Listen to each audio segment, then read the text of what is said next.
ಎಲ್ಲ ಖರ್ಚು ಅಂದ್ರೆ ಒಂದು 1,10,000 ಟೋಟಲ್ ಅವಾಗ ಮಾಡಿದ್ರಿ. ಶಿವಮೊಗ್ಗದಲ್ಲಿ ನೆಹರು ಸ್ಟೇಡಿಯಂ ಇಂದ ಸ್ಟಾರ್ಟ್ ಆಗಿ ಹಾ. ನೆಹರು ಸ್ಟೇಡಿಯಂ ಅಲ್ಲಿ ಎಂಡ್ ಆಗಿರೋದು. ಕ್ಲಬ್ ಇದೆ ಹ್ಮ್. ವುಲ್ಫ್ ಆಫ್ ಶಿವಮೊಗ್ಗ ಅಂತ.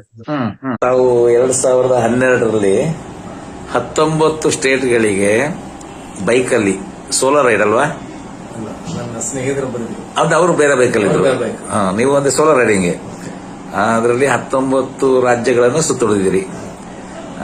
ಸ್ಪಿಟಿ ವ್ಯಾಲಿನೂ ಕೂಡ ಮಾಡಿದಿರಿ ಅಲ್ವಾ? ಅದು ಈ ಬೈಕ್ ರೈಡಿಂಗ್ ನ ಇಂಟ್ರೆಸ್ಟ್ ನಿಮ್ಗೆ ಹೇಗೆ ಬಂತ ಅನ್ನೋದು ಒಂದು. ನೀವೀಗ ಶಿವಮೊಗ್ಗ ಜಿಲ್ಲೆ ಹೊಸನಗರ ತಾಲೂಕು ರಿಪ್ಪನ್ಪೇಟೆ ಹತ್ರ ಬೆನವಳ್ಳಿಯ ನಿವಾಸಿಗಳು ನೀವು. ಎಷ್ಟನೇ ಇಸ್ವಿನಲ್ಲಿ ತಾವು ಇಲ್ಲಿಗೆ ಬಂದ್ರಿ? ಹೇಗೆ ಇದೆಲ್ಲ ಸ್ಟಾರ್ಟ್ ಮಾಡಿದ್ರಿ? ನಿಮ್ಗೆ ಬೈಕ್ ರೈಡಿಂಗ್ ಬಗ್ಗೆ ನಿಮ್ಮ ಆಸಕ್ತಿ ಏನು? ಒಂದ್ ಸ್ವಲ್ಪ ವಿವರವಾಗಿ ಹೇಳ್ತೀರಾ? ನಾನು ಈ ಕರ್ನಾಟಕ ರಾಜ್ಯಕ್ಕೆ 1993 1993ನೇ ಇಸ್ವಿಯಲ್ಲಿ ಬಂದು ಸೆಟ್ಲ್ ಆಗಿದ್ದು. ಅದಕ್ಕಿಂತ ಮುಂಚಿತವಾಗಿ ನನಗೆ ಯಾತ್ರೆ ಮಾಡುವ ಹವ್ಯಾಸ ಇತ್ತು. ಅದು ಬುಲೆಟ್ ಬೈಕ್ ಅಲ್ಲಿ ಯಾತ್ರೆ ಮಾಡ್ಲಿಕ್ಕೆ ಶುರುವಾಗಿದ್ದು ಇಲ್ಲಿ ಕರ್ನಾಟಕ ಬಂದ ಮೇಲೆ. ಅದ್ರ ಮುಂಚೆ ನಾನು ಬಸ್ನಲ್ಲಿ ಎಲ್ಲ ಸೈಕಲ್ ನಲ್ಲೆಲ್ಲ ಪ್ರಯಾಣಗಳನ್ನು ಮಾಡಿದ್ದೆ. ಇಲ್ಲಿ ಬಂದು 94-95ರಿಂದಾನೇ ನಾನು ಇಲ್ಲಿ ಬೈಕ್ ಪ್ರಯಾಣ ಶುರು ಮಾಡಿರೋದು. ಅದು ಬೈಕ್ ಪ್ರಯಾಣದ ಎಲ್ಲಿಗೆ ಸ್ಟಾರ್ಟ್ ಆಯ್ತು? ನೀವು ಯಾವ ಬೈಕ್ ಅಲ್ಲಿ ಸ್ಟಾರ್ಟ್ ಮಾಡಿದ್ರಿ? ನಾನು ರಾಯಲ್ ಎನ್ಫೀಲ್ಡ್ ಬುಲೆಟ್ ಬೈಕ್ 83ನೇ ಇಸವಿ ಮಾಡಲು ಒಂದು ಬೈಕ್. ಅದು ಡೀಸಲೈಸ್ ಮಾಡಿರೋದು. ಅದರಲ್ಲಿ ನಾನು ಮೊದಲೇ ಪ್ರಯಾಣ ಎಲ್ಲೆಲ್ಲಿ ಮಾಡಿದ್ರಿ ಅದರಲ್ಲಿ? ನಾನು ಅದರಲ್ಲಿ ಕೇರಳ, ಆಲ್ಮೋಸ್ಟ್ ಕರ್ನಾಟಕದ ದಕ್ಷಿಣ ಭಾಗ, ಆಮೇಲೆ ಕೆಲವೊಂದು ಆಂಧ್ರ ಪ್ರದೇಶದಲ್ಲಿ ಕೆಲವು ಪ್ರದೇಶ, ತಮಿಳುನಾಡು ಎಲ್ಲ. ಎಷ್ಟು ಸಾವಿರ ಕಿಲೋಮೀಟರ್ ರನ್ ಆಗಿತ್ತು ಆ ಬೈಕ್? ನಂದು ಅದು ಕರೆಕ್ಟ್ ಹೇಳ್ಬೇಕಂದ್ರೆ ನನ್ನ ಆ ಬೈಕ್ 3 ಲಕ್ಷ ಕಿಲೋಮೀಟರ್ ಕವರ್ ಆಗಿದೆ. ಆ ಬೈಕ್ ಇದೆಯಾ ಈಗ? ಈಗ ಸ್ಪಿಟಿ ವ್ಯಾಲಿಗೆ ಹೋದ್ರಲ್ಲ ಈಗ, ಅದು ಯಾವ ಬೈಕ್ ಅಲ್ಲಿ ಹೋದ್ರಿ? ಅದು ನಾನು ಮ್ಯಾಕ್ಸಿಸ್ಮೋ ರಾಯಲ್ ಎನ್ಫೀಲ್ಡ್ ಮ್ಯಾಕ್ಸಿಸ್ಮೋ 500 ಅನ್ನು. ನೀವು ಮತ್ತೆ ಯಾರು ನಿಮ್ ಗೆಳೆಯರು ಇನ್ನೊಂದು ಬೈಕ್ ಅಲ್ಲಿ? ಸ್ನೇಹಿತರು ದೀಪಕ್ ತಿಮೋಜಿ ಅಂತ, ಅವರು ಶಿವಮೊಗ್ಗದ್ದಾರೆ. ಶಿವಮೊಗ್ಗದವರು. ಈಗ ಬೆಂಗಳೂರಲ್ಲಿ ಸೆಟ್ಲ್ ಆಗಿದ್ದಾರೆ. ಅವ್ರ ಬೈಕ್ ಯಾವುದು? ಅವ್ರದ್ದು ಸೇಮ್ ಬೈಕ್. ನೀವು 2012ರಲ್ಲಿ ಎಲ್ಲಿಂದ ಸ್ಟಾರ್ಟ್ ಮಾಡಿದ್ರಿ? ನಿಮ್ಮ ಶಿವಮೊಗ್ಗದಿಂದ ಸ್ಟಾರ್ಟ್ ಆಗಿರೋದು. ಶಿವಮೊಗ್ಗದಿಂದ ಎಲ್ಲಿಗೆ ಹೋಯ್ತು? ಕೇರಳ, ಅಲ್ಲಿಂದ ಕೇರಳದಿಂದ ತಮಿಳುನಾಡು, ತಮಿಳುನಾಡು ಪಾಂಡಿಚೇರಿ, ಪಾಂಡಿಚೇರಿಯಿಂದ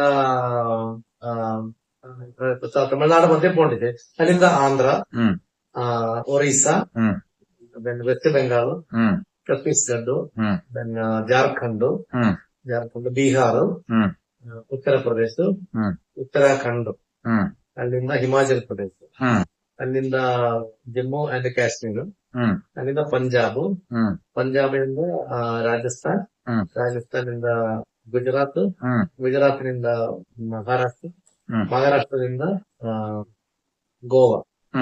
ಗೋವಾದಿಂದ ಮತ್ತೆ ಕರ್ನಾಟಕ. ಇಲ್ಲಿಗೆ ರಿಪ್ಪನ್ಪೇಟೆ ಕ್ಲೋಸ್ ನಿಮ್ದು? ರಿಪ್ಪನ್ಪೇಟೆ ಅಲ್ಲ, ನಮ್ದು ಶಿವಮೊಗ್ಗದಲ್ಲಿ ನೆಹರು ಸ್ಟೇಡಿಯಂ ಇಂದ ಸ್ಟಾರ್ಟ್ ಆಗಿ ನೆಹರು ಸ್ಟೇಡಿಯಂ ಅಲ್ಲಿ ಎಂಡ್ ಆಗಿರೋದು. ಟೋಟಲ್ ಎಷ್ಟು ದಿನದ ಪ್ರಯಾಣ ಆಗಿತ್ತು? 47 ದಿನದ ಪ್ರಯಾಣ. ಎಷ್ಟು ಕಿಲೋಮೀಟರ್ ಆಗಿತ್ತು? ಅದು 13,800 ಕಿಲೋಮೀಟರ್. ಎಷ್ಟು ಇಬ್ರು ಸೇರಿ ಎಷ್ಟು ಖರ್ಚಾಗಿತ್ತು ನಿಮ್ಗೆ ಹಣ? ನಮ್ದೆಲ್ಲ ಖರ್ಚು ಅಂದ್ರೆ ಒಂದು 1,10,000 ಟೋಟಲ್ ಅವಾಗ ಮಾಡಿದ್ರಿ. ಎಲ್ಲ ಸೇರಿ ಏನೂ ತೊಂದರೆ ಇಲ್ದಂಗೆ ನೀವು ಪ್ರವಾಸ ಮಾಡಿ ಬಂದ್ರಿ? ಏನೋ ತೊಂದರೆ ಆಗಿಲ್ಲ. ಈಗ ಮತ್ತೆ ಯಾವ್ದಾದ್ರು ರೀತಿ ಬೈಕ್ ಪ್ರವಾಸ ಹೋಗ್ಬೇಕು ಅನ್ನೋದಿತ್ತ ನಿಮಗೆ? ನಾನು ಅದರ ಮೇಲೆ ತುಂಬಾ ಪ್ರವಾಸ ಮಾಡಿದ್ದೀನಿ. ಈ ತರ ದೂರದ್ದು ಮಾಡಿಲ್ಲ. ಇಷ್ಟು ದೊಡ್ಡ ದೀರ್ಘವಾದಿರ್ಲಿಲ್ಲ. ಅದ್ರ ಮೇಲೆ ಒಂದು 25-30 ಸರಿ ಕೇರಳ ಎಲ್ಲ ಹೋಗಿ ಬಂದಿದ್ದೀನಿ. ತಮಿಳುನಾಡು ಹೋಗಿದೆ, ತಮಿಳುನಾಡು ಊಟಿ ಹೋಗಿದೆ, ಕನ್ಯಾಕುಮಾರಿ ಹೋಗಿದೆ. ಅವಾಗ ಶಿವಮೊಗ್ಗ ಜಿಲ್ಲೆನಲ್ಲಿ ಬೈಕ್ ರೈಡರ್ಸ್ ಗಳು ಎಷ್ಟು ಜನ ಇತ್ತು ಅವಾಗ? ನಮ್ದು ಶಿವಮೊಗ್ಗದಲ್ಲಿ ಒಂದು ರೈಡರ್ಸ್ ಕ್ಲಬ್ ಇದೆ, ವುಲ್ಫ್ ಆಫ್ ಶಿವಮೊಗ್ಗ ಅಂತ. ಅದರಲ್ಲಿ ನಾನೊಬ್ಬ ಸದಸ್ಯನಾಗಿದ್ದೆ 2010ರಿಂದ. 2009ರಿಂದನೇ ಸದಸ್ಯನಾಗಿದ್ದೆ. ಆ ಕ್ಲಬ್ ನಮ್ಮಲ್ಲಿ ಒಂದು ಆರ್ಗನೈಸ್ಡ್ ಕ್ಲಬ್ ಆಗಿ ಬಂದಿರೋದು. ಈಗಲೂ ಇದೆ. ಈಗ ಅದರಲ್ಲಿ ತುಂಬಾ ಜನ ಅದನ್ನು ಒಂದು ಮೋಟಿವೇಶನ್ ಆಗಿ ತಗೊಂಡು ತುಂಬಾ ಹುಡುಗರು ಈಗ ಲಡಾಖ್ ಹೋಗ್ತಾ ಇದ್ದಾರೆ, ಬೈಕ್ ಅಲ್ಲಿ ಹೋಗ್ತಾ ಇದ್ದಾರೆ. ತುಂಬಾ ಎಸ್ಟಾಬ್ಲಿಷ್ ಆಗಿದೆ ಬೈಕ್. ನೀವು ಅವಾಗ 2012ರಲ್ಲಿ ಎಷ್ಟು ಜನ ಇತ್ತು ಮೆಂಬರ್?